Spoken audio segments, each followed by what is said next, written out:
नमस्कार दोस्तों, मैं एनजी क्लासेस से नरेंद्र गिरी आपका बहुत बहुत स्वागत करता हूं। दोस्तों, जैसा कि आपको बोर्ड पर कुछ क्वेश्चन नजर आ रहे होंगे जो कि एमसीक्यू बेस्ड क्वेश्चन है और ये किसी भी कॉम्पिटिटिव एग्जाम के लिए क्या है, मोस्ट इंपोर्टेंट क्वेश्चन मैंने लिए हैं।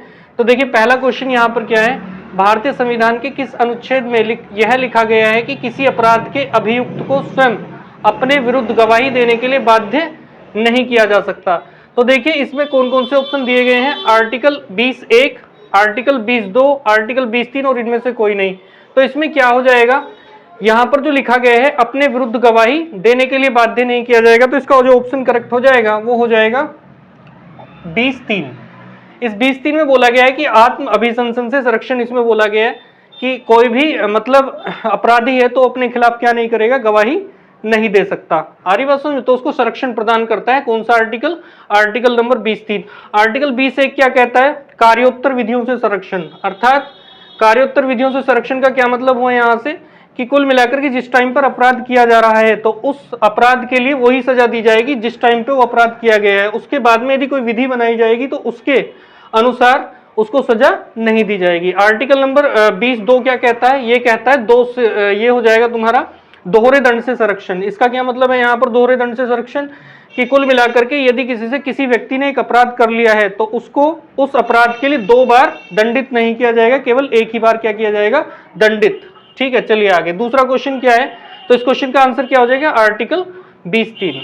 हम इसको ये भी लिख सकते हैं, आत्म अभिशंसन से संरक्षण। क्या बोला गया यहाँ पर, आत्म अभिशंसन से संरक्षण। इसको मैं ये भी लिख सकता हूं, आत्म अभिशंसन से संरक्षण। आत्म अभिशंसन भी इसको बोला जाता है, आत्म अभिशंसन से संरक्षण। ठीक है, तो इसका क्वेश्चन का आंसर कौन सा सही हो जाएगा, आर्टिकल 20(3). चलिए, क्वेश्चन नंबर 2 क्या बोला गया है, किसको संविधान द्वारा मौलिक अधिकारों को लागू करने की शक्ति दी गई है। देखिए, पहला ऑप्शन क्या है, भारत के सभी न्यायालयों को।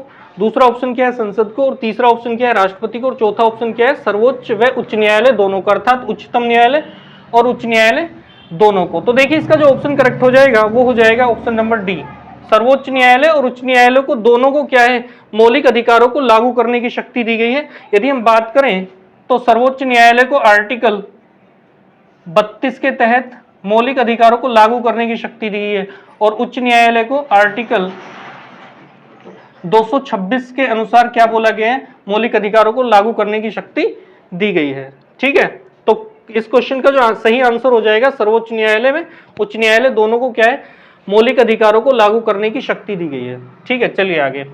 अगला क्वेश्चन क्या है, भारतीय संविधान का कौन सा अनुच्छेद प्रेस की स्वतंत्रता को आश्वासित करता है। तो कौन सा आर्टिकल हो जाएगा, आर्टिकल 19। आर्टिकल 19। इसके लिए एक वाद हुआ था शाकल पेपर्स बनाम भारत संघ। शाकल पेपर्स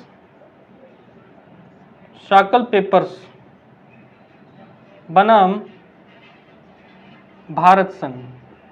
और इस वाद में कहा गया था, सर्वोच्च न्यायालय ने यह निर्णय दिया था कि कुल मिलाकर के प्रेस की स्वतंत्रता भी क्या है, आर्टिकल 19 के तहत क्या है, स्वतंत्रता का अधिकार है। ठीक है, तो कौन सा आर्टिकल करेक्ट हो जाएगा इसका, आर्टिकल नंबर 19। चलिए आगे। हिंद महासागर का सबसे बड़ा द्वीप कौन सा है। सबसे पहला ऑप्शन इसमें सुमात्रा द्वीप है, फिर डियोगार्जियो है, फिर मालदीव है और फिर क्या है, मेडागास्कर। तो इसका जो ऑप्शन करेक्ट हो जाएगा ऑप्शन नंबर डी। ठीक है, तो हिंद महासागर का जो सबसे बड़ा द्वीप है वो क्या हो जाएगा, मेडागास्कर, जो कि जो कि अफ्रीका महाद्वीप के मतलब कहां पर है, पूर्व में स्थित है, दक्षिण पूर्व में स्थित है। ये मेडागास्कर क्या है, हिंद महासागर का सबसे बड़ा द्वीप। चलिए आगे। पृथ्वी पर दिन और रात होने का क्या कारण है। तो देखिए, यहाँ पर पहला ऑप्शन क्या है, परिक्रमण, जिसको क्या बोलते हैं, रोटेशन। इसको क्या बोलते हैं, रिवोल्यूशन। ठीक है, परिभ्रमण। और ये क्या है तुम्हारा, पृथ्वी के एक्स का झुकाव, और इनमें से कोई नहीं। तो देखिए, पृथ्वी पर जो दिन और रात होने का कारण है वो हो जाएगा परिभ्रमण। पृथ्वी क्या करती है, अपने अक्ष पर क्या करती है, घूमती है, लगभग 24 घंटे में एक पूरा मतलब चक्कर ले लेती है, जिसको क्या बोला जाता है, हिंदी में परिभ्रमण बोला जाता है। तो इसका जो ऑप्शन करेक्ट हो जाएगा वो कौन सा हो जाएगा, ऑप्शन नंबर बी। ये परिक्रमण क्या है, जब पृथ्वी सूर्य के चारों ओर चक्कर लगाती है तो उस अवस्था को क्या बोलते हैं, परिक्रमण। ठीक है, और इसके कारण क्या होते हैं, इसके कारण क्या होता है, ऋतुएं परिवर्तित होती हैं। चलिए आगे।